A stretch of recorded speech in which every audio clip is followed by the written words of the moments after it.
J'ai eu la parole de l'Éternel Dieu. Alors la parole de l'Éternel lui fut adressée en ces mots.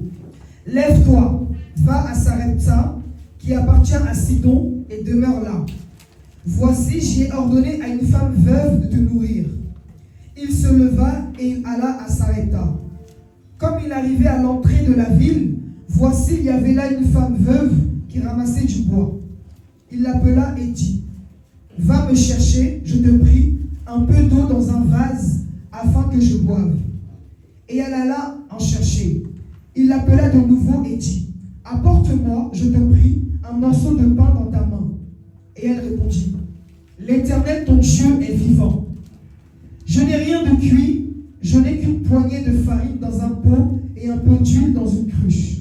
Et voici, je ramasse 2 morceaux de bois, puis je rentrerai et je préparerai cela pour moi et pour mon fils. Nous mangerons, après quoi nous mourrons. » Élie lui dit, « Ne crains point, rentre, fais comme tu as dit.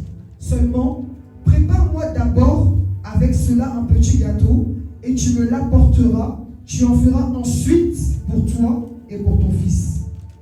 Car ainsi parle l'Éternel, le Dieu d'Israël.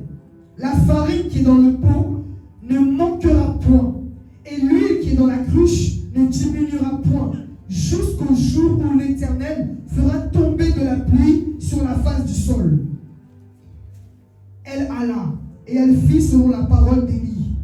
Et pendant longtemps, elle eut de quoi manger, elle et sa famille, aussi bien qu'Élie. La farine qui était dans le pot ne manqua point, et l'huile qui était dans la cruche ne diminua point, selon la parole que l'Éternel avait prononcée par Élie. Amen. Acclame Jésus. Amen. Assieds-toi tout doucement. Amen. Le sacrifice, tel est le thème du jour. Alléluia. Amen.